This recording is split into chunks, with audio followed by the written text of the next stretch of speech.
Well, good morning to Being Your Own CEO, our success circle.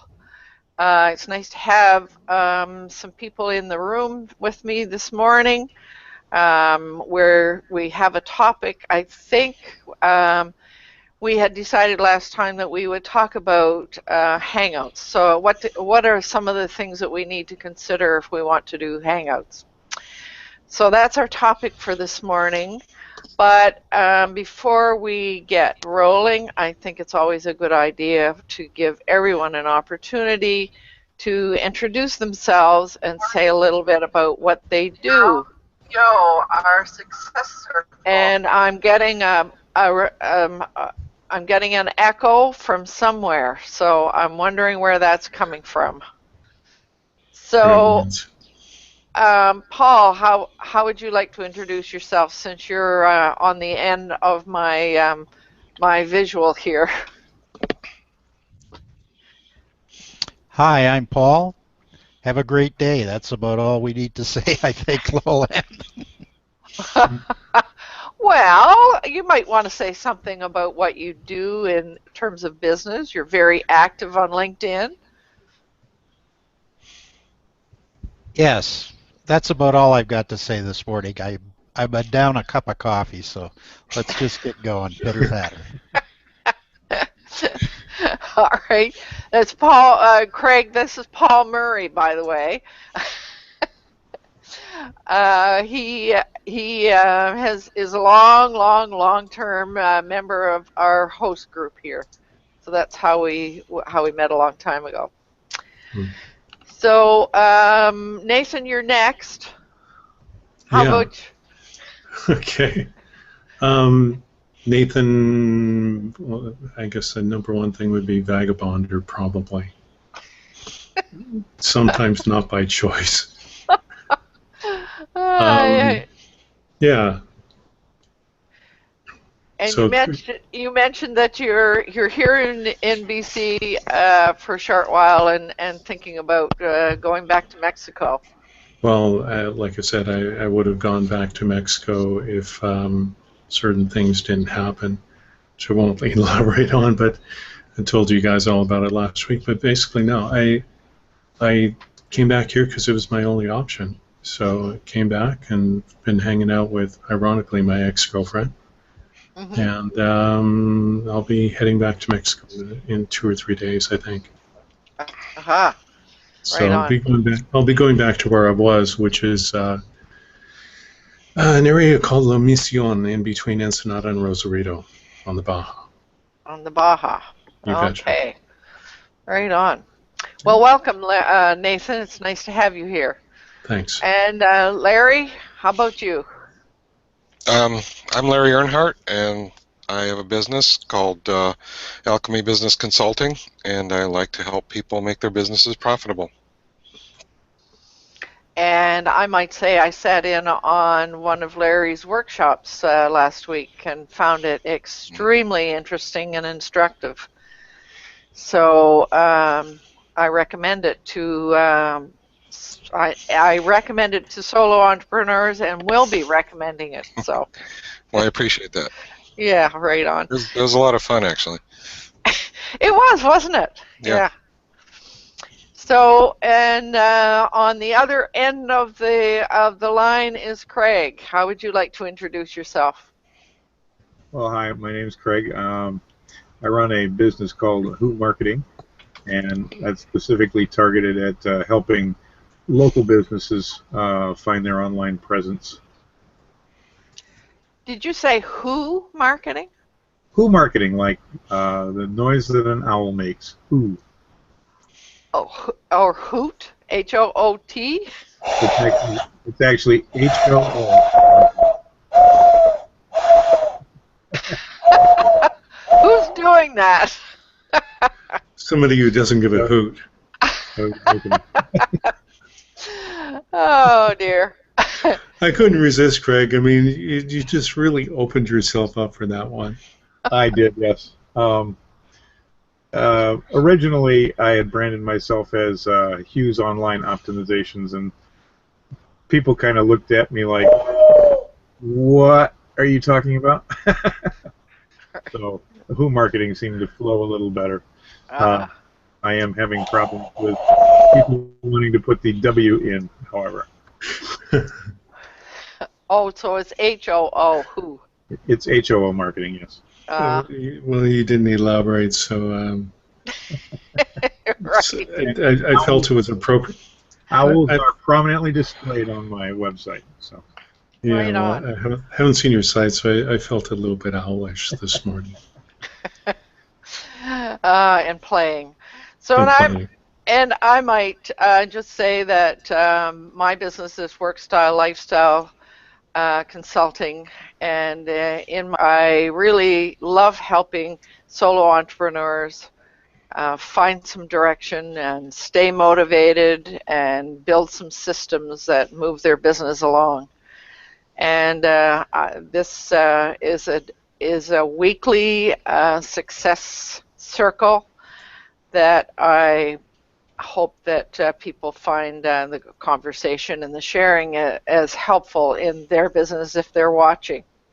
And I might also indicate that I have started up a Google Plus community where I've been posting things that I think would be of use and of interest to other solopreneurs.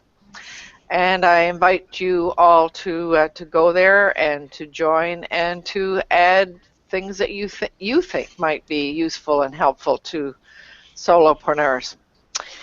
So there, we've done our introductions, and we were trying to remember whose idea it was to do a little bit of discussion around Hangouts this morning.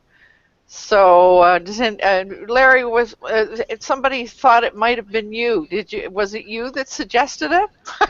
Wasn't Oh me this no. time. No, not me. So I don't remember Nope. who suggested it, but anyway, so that's the topic for this morning. And basically, in the intro, I just said, "So you want to do Hangouts?" And I'm certainly not the expert on Hangouts. I think I probably mentioned to somebody that Ronnie Binzer is the Hangout Mastery expert. But it struck me that, before a person goes and invests in all of that, that it would make sense to do a little bit of thinking around Hangouts and why you would want to do it and what you would hope to get from it. So I know that the process that I used was I sort of lurked around and sat in and watched a lot of other Hangouts and thought a lot about how I might make use of that. So and I guess what made me want to move forward with it was that when I looked at my own experience with sitting in on other people's Hangouts, I realized just how much I learned from other people sharing what they know and what they do, etc. So that was kind of what brought me here, was that if I want to work with solo entrepreneurs, I need to sort of provide something that they might find useful. So what about the others in the room here? Why would you, or can you think of ways or reasons that you might want to do a Hangout? How about you, Craig? Have you hosted any Hangouts in your work yet? Every Friday night, a group of members from Wealthy Affiliate get together, and I host it's basically a free-for-all. We talk about how people's sites are doing, and we use it as a tool to share help, and we just basically we're friends from all over the world that get together and help each other understand the amazing world of online marketing. So That's what we do Friday nights. Now, for my local business, um, often I will use Hangouts privately with customers to help them. And Hangouts are nice because you can just email somebody the link to the Hangout, and next thing you know, they're connected, full audio, full video, and you can screen share and you can help them. I mean, if they're working out a problem with their website, or if they're trying to figure out how to, um, various things. The biggest hiccup is often that they don't understand Google enough, and you can use Google to introduce them to Google. So that Google is very helpful with the local markets. Getting people on the maps is one of the keys. Yeah.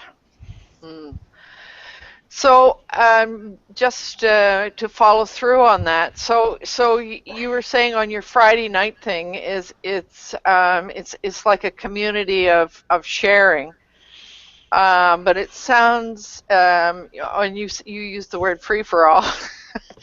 So I'm thinking that if it's the same group that gets together, I mean, I suppose even from inside of organizations, you could really think of running a hangout like that as a way to stage a meeting. The only the biggest limitation that I see with Hangouts is that you can only have 10 people inside. And so that limits meetings. But if you have a small meeting, I mean, 3 or 4 people, and they're geographically separated, it works very well. I can think of my own experience in the north. I mean, trying to sort of bring people together out of remote communities. Boy, oh boy, oh boy, this would have been really helpful at that time. So. So you're right.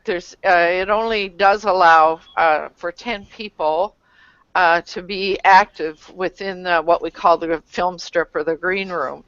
So, and 10 people, including whoever whoever set it up. So that's one of the factors that needs to be thought about. And Craig, when you mentioned that you use a Hangout to help people understand how Google works, I actually had that experience this week, or last week, I guess it was, and I connected with a person who wanted to understand how Google Plus works. And so we connected, just the two of us, and using a screen share, I walked her through all the parts of it, and she was able to stop me and ask questions. What does that mean? How would I use that? What about that? And from my perspective, it worked really well. I've been wanting to connect with her again and find out from her a little bit more about how did it work for her from her own experience. We kind of ran out of time because her dog was needing to be walked, so I need to go back and do a little bit of research with her in terms of how well that worked. It's been on my mind that I would like to try to do something similar to that, being able to do my 3-part course, maybe just using a Hangout. So that's kind of where I'm sort of thinking of going. One of the nice things about Hangouts is if you create one that's live, it's called a Hangout on Air. It automatically saves it to YouTube. And that can be a very nice little feature because you can do the training with someone privately. You can pull it off of YouTube, do any edits you want, and then put it back up on YouTube. And it records the whole session for you. So you can edit it or you can leave it as it is. But I prefer to edit so that it has a more clear focus, basically. Well, another way that I've made use of the Hangout on Air, and by the way, this is what we're doing right now is a Hangout on Air. But another way is that I've locally here, when I meet a solo entrepreneur who's got the courage, I interview them. I do an interview about, and I've now posted most of those interviews in a Hangout or in a Google Plus collection called, and it's about what makes solo entrepreneurs tick. So, I've been doing those for a little while now. However, some people are so camera shy that it takes them a little while to get get beyond that. So, what about you, Larry? Have you thought about using Hangouts on Air or Hangouts at all? I think you're mute.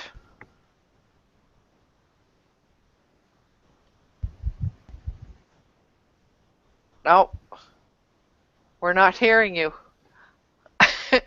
Okay, so while Larry messes with his stuff, Nathan, what about you? Have you thought at all about using Hangouts or Hangouts on Air? Yeah, I have. Haven't actually put anything together. What I was actually looking at recently was becoming a part of other Hangouts and things on Facebook and LinkedIn, lurking, as you've mentioned, and just becoming part of the conversation in some of these rather than trying to start something from scratch. It had occurred to me that at some point I would do it, maybe start one from scratch. The only issue that I'm concerned with is being down in Mexico. One of the issues has been bandwidth, and it's been an issue that's been brought to my attention a number of times. I'm going, yeah, but I can't do anything about it. If I could, I would. So it's not necessarily the best solution. I mean, one of the things I have done is video on Skype, but again, it's not been perfect. For me, it's been somewhat limited, and ultimately I need to find my way into a great community with high-speed bandwidth, which can be challenging down south. I'm glad you raised that, Nathan, because I've noticed in my travels around Google Plus that there are people who do say that in various countries, for example, that it's hard to find a place that has adequate bandwidth, and it is important. And I've noticed that. Oh, just a sec. Sorry, that's Matthew calling me on somewhere else, and maybe it was Matthew who said he was interested in Hangouts. Isn't that interesting? And hang on while I just invite him. There. So I guess I'm going to have to sort of ask people to be sure and respond to the invitation, because then I don't know whether to invite people in or not. So anyway, where was I? I lost track of where I was. So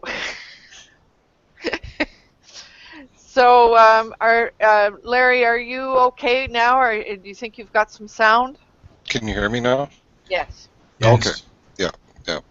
I just had to unplug and replug my headphone and microphone setup. So, well, anyway, from my experience, I haven't done any Hangouts, but I've used Google Plus for video calls and video conferencing. And I found that the quality is much superior to Skype and Zoom and the others. Subject to the couple limitations there are here. So I find it useful even for just basically video calls. If I do at some point do some on-air workshops, then if I can, I'd probably use Google Plus, depending on the people. But you still have to have Google or a Gmail account in order to log in. So that is a limitation for a lot of people. Yeah, for sure. But there are a couple of other things that might make it worthwhile. One of them being there's 2 or 3 programs now that are what do they call them? Envelopes or something, where Okay. they're based on a Hangout, but then they also have you know, sign in and email and allow you to get payment for what you're doing, et cetera, et cetera. So there are some really nice tools that are based on the Hangout technology. So we're just noticing that Matthew joined us.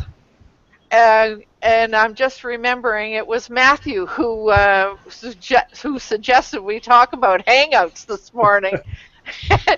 But I was just suggesting that everybody, when they get the invitation, if they say yes or maybe, then I know who to invite here. So sorry I forgot you this morning. Oh, that's okay. A couple things happen. One, I'm just getting to know Google Hangouts, of course, but it's in my calendar, and I realized I had to click on it in order to accept yes.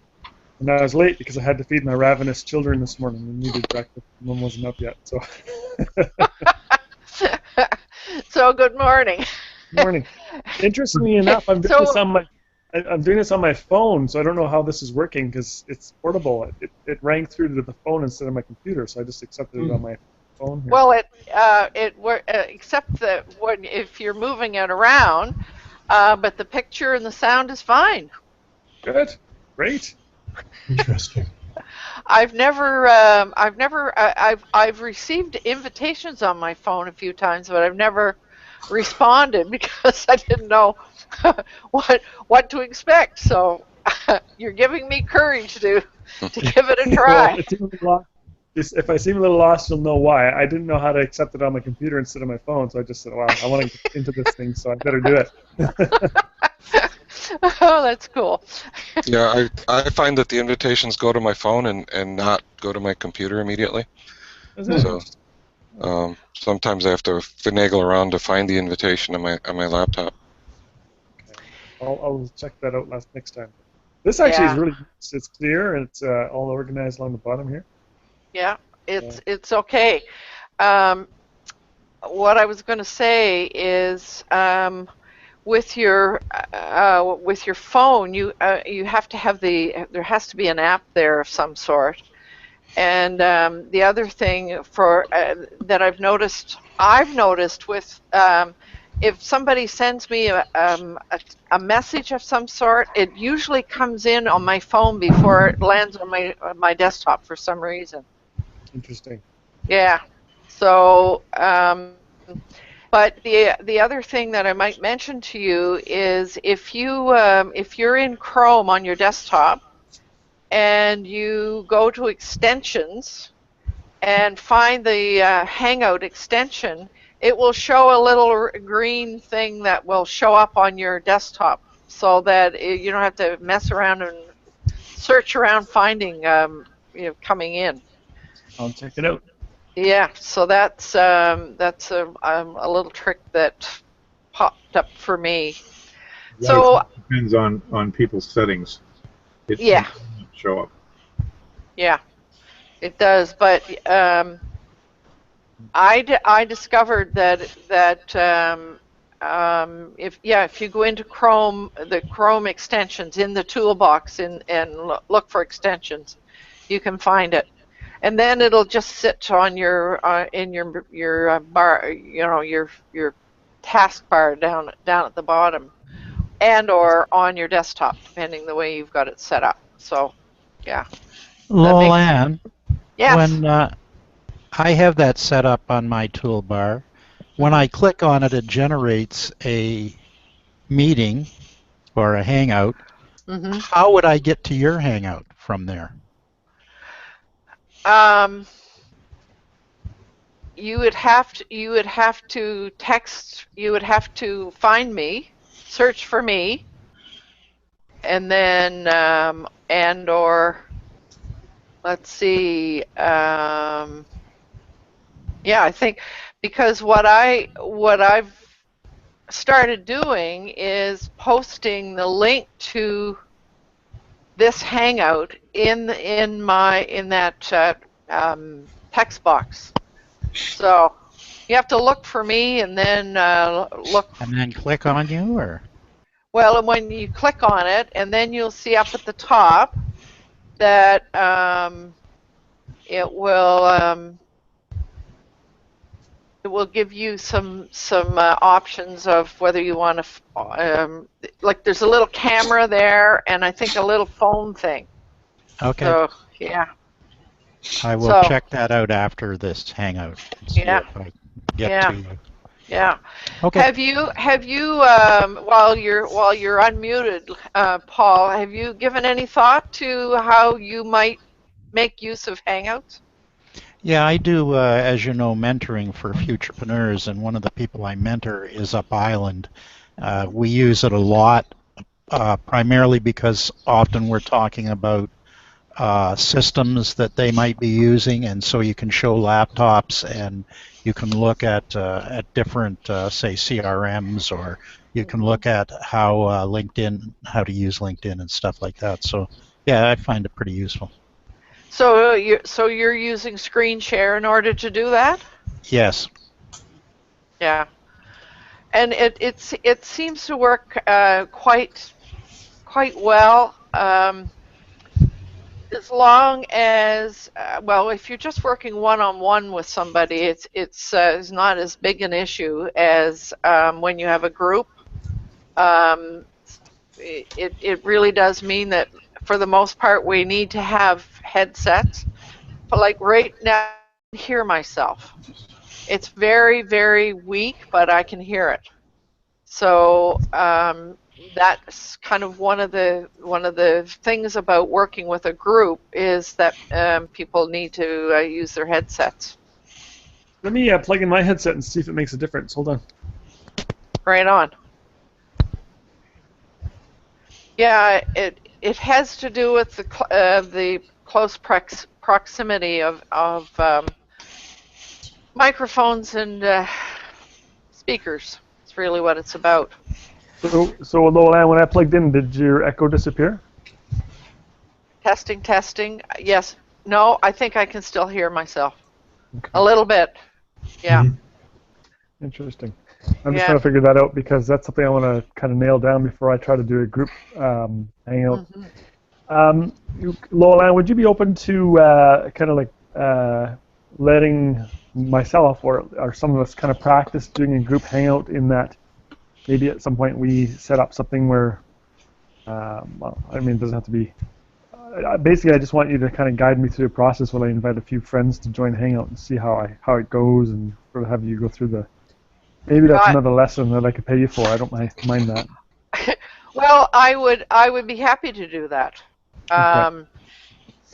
Yeah, because there are a number of steps and a number of things that you need to know how to do in order to set it up. And the way I've got mine set up is a little bit different because I'm doing it inside of my community. But there's another way, an easier way, sitting outside a community to do it, etc.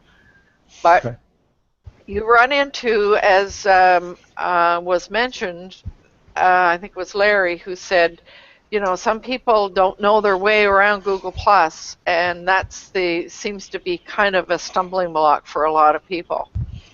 So especially if they're committed to another platform, lots of, you know, and when you find somebody who's really committed to Facebook, they're really not willing to put the energy into learning all there is to know about Google+. So has that curtailed your audience? To some degree, yes. Yeah.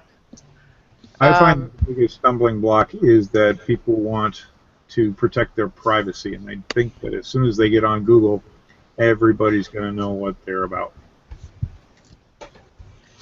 Yes, and I mean, if you're in business, I guess the question I always ask is, well, why are you online at all? Yeah.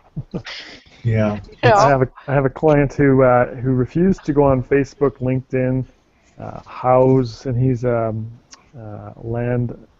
quite an architect. He's a designer, and it took me like 4 times to try to finally convince him that if he wanted to be in business, he really needed to be visible online. Well, you want to, I mean, the purpose in all of this is to be found.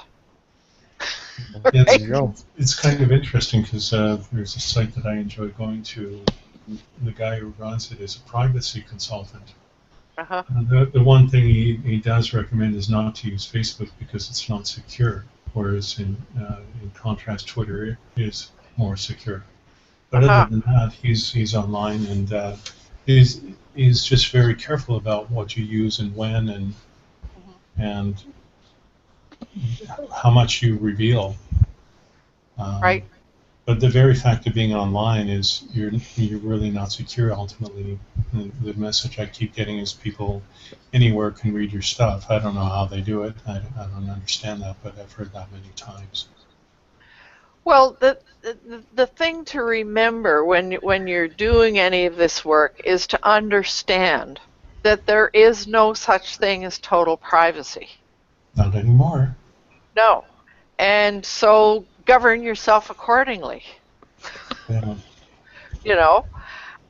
So share only what you want people to know. Bingo. Yes. You know, I mean, it's just logic as far as I'm concerned. If you understand it, but a lot of people do not, and sometimes you get some malicious types out there, and I've unfortunately run into a few of them. Yep. Who take great pride in violating somebody else's privacy. Mm-hmm.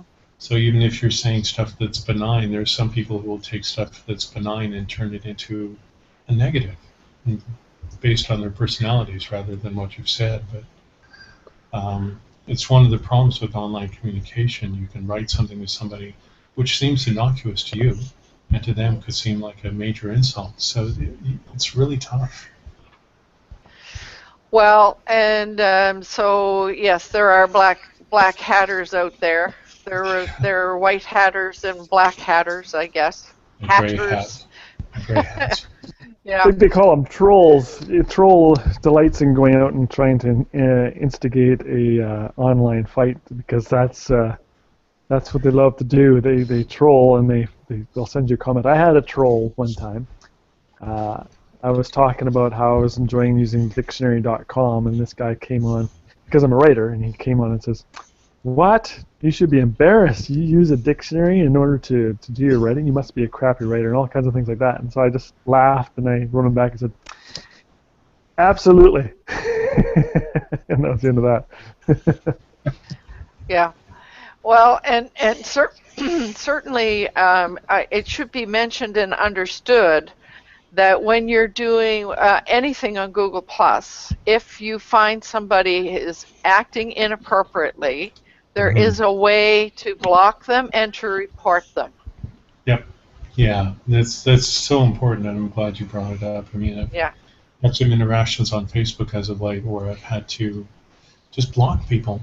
Well, actually, what I did, at least in terms of Facebook, is I would unfriend the person, then block them. But I think you can just go straight to the blocking feature when necessary, and that's really good because then they can't interact with you anymore, and it's sometimes necessary. Yep. Every once in a while, that happens, and I think it probably happens to almost everyone. But there's no, for me, there's no need to think I have to withdraw. No, that's an interesting statement because sometimes if you get someone who's really nasty, you could have one of two responses. One is to withdraw, as you mentioned, and to think that everybody in the world is nasty, or to recognize, no, it's just an isolated incident. I want to put this person here, block them, be done with it, but realize that many more other people out there are kind and decent, and just remember that. Absolutely. Yeah. I might relate a story. I suppose this what might have been about 6 months ago. I was sitting on the outside observing a hangout, and one of the pieces of etiquette around sitting in on hangouts is that you interact with the other with the people presented and with the other people who are watching, etc. And so I posted something that just basically said something about it was a great reminder. It was something something on the spiritual level. I don't remember anymore what it was, but I got a very negative response from somebody. Good grief, you must have been living in the dark ages, and all of this was just a copy of a whole lot of other stuff, and blah, some very negative thing. But and I remember reading that and thinking, oh, God.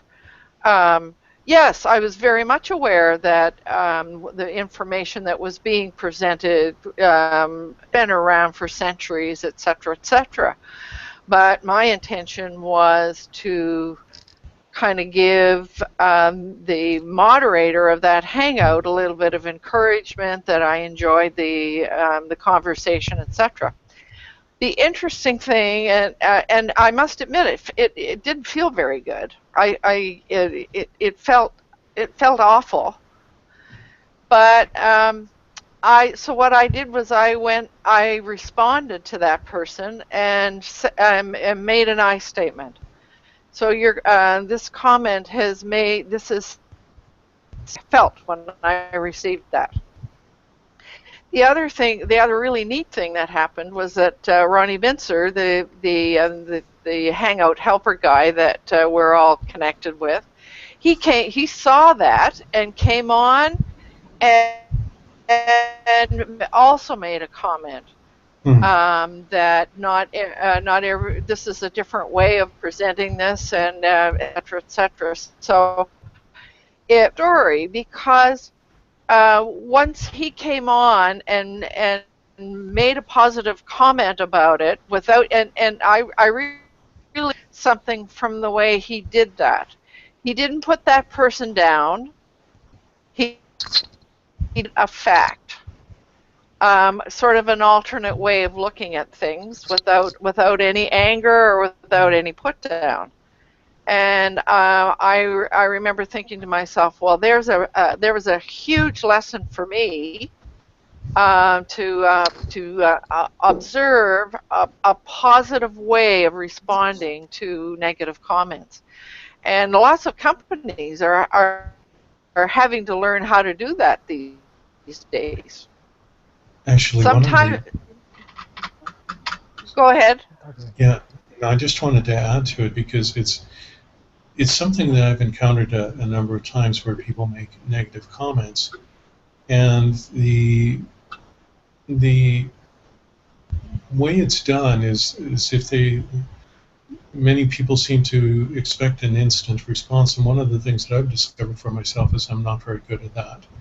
And quite often, if I do the instant response, it comes from not from a empowered place, but rather defensive. So what I have to remind myself to do in a lot of these situations is simply not to respond right away, to maybe read the message but get up and walk around for a while or take a break, do something else, and then come back and read it. And when I do that, it's possible to take some of the sting, if you will, out of the message.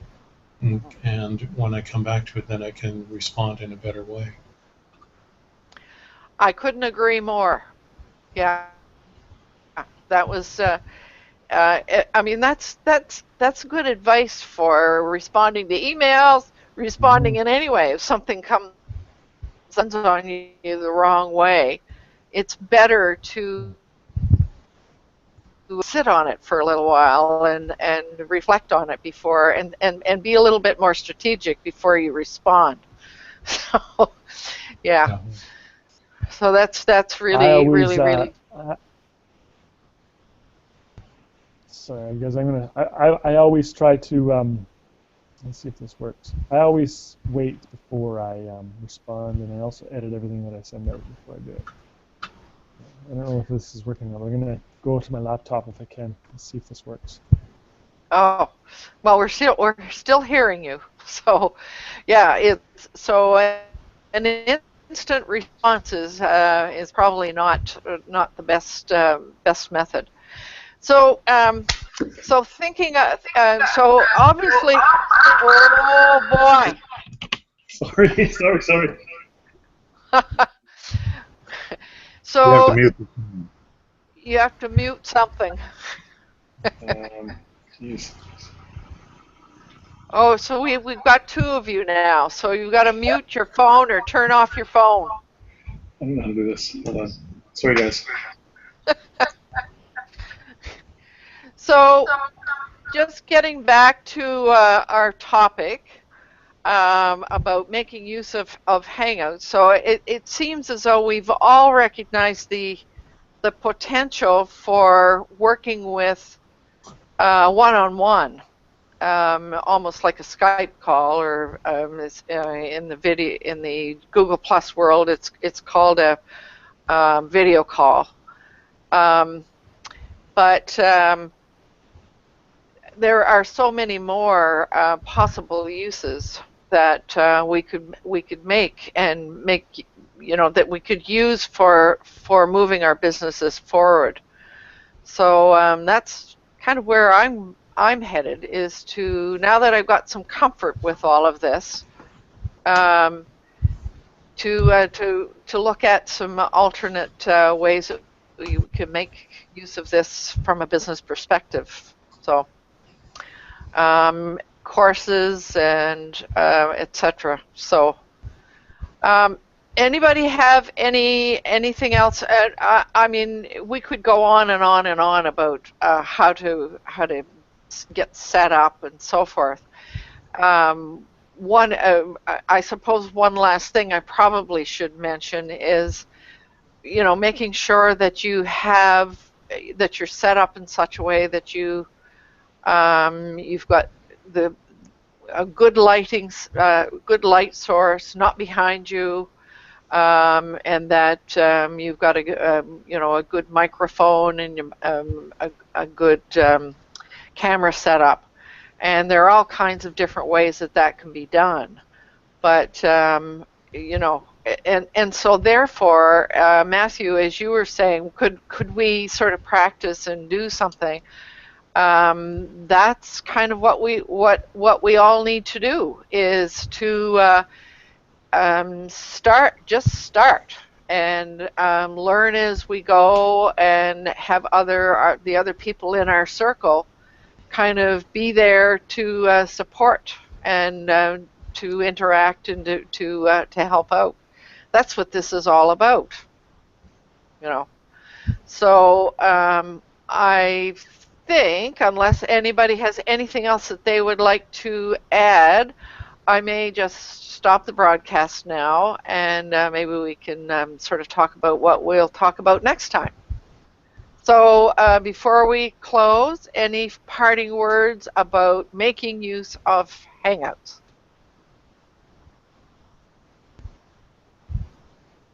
No? No parting words? Well, I'll make a parting word. I have to say, I've had so much fun and learned so much from doing this. And boy, once you get into this, there are Hangouts every moment of the day. You could sit watching Hangouts and learning from other people all day long if you wanted to. Isn't that true, Craig? Oh, absolutely. And there have been weeks where I have. Yeah, me too. and I point out Craig because I know he sits in on some other hangouts because I've met him there. So and that's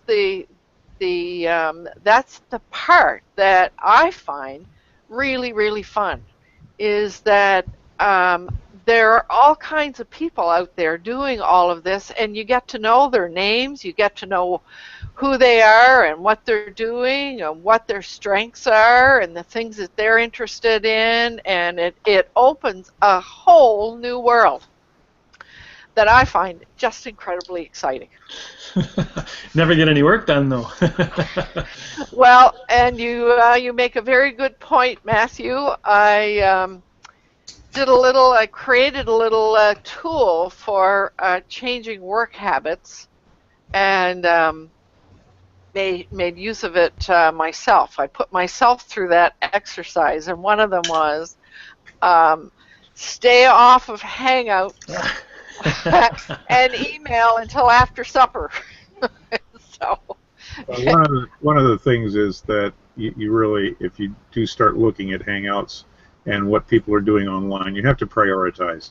You have to decide, is this in fact what I want to do at this point in time? And often people will record them, and so when you are able to change your focus, then you can watch it. You won't be watching live, you won't be able to interact in real time, but you will be able to view the material. well, and yeah, and that's a really good thing for us maybe to end on, is that the value of the Hangout on Air is that you can go back and watch it, within your own time. And of course, when we're dealing with international activity, the time factor, the time zones is a very important factor. I'm connected with a couple who run some Hangouts from Italy, and it's very rare that I ever get to participate in the time that they're recording because of the time difference. Mm-hmm. So that's another reason why Hangouts on Air are really valuable. It allows you to choose when you want to participate. So having said that, I want to, for us to close now, I'll wrap up today's conversation with a reminder to join our Being Your Own CEO community. You'll find lots of resources and great conversations there. And be sure to contribute what you are doing. And of course, if you are a YouTuber, you could subscribe to my YouTube channel, which you will find there. So it's Lowell Ann signing off for this week.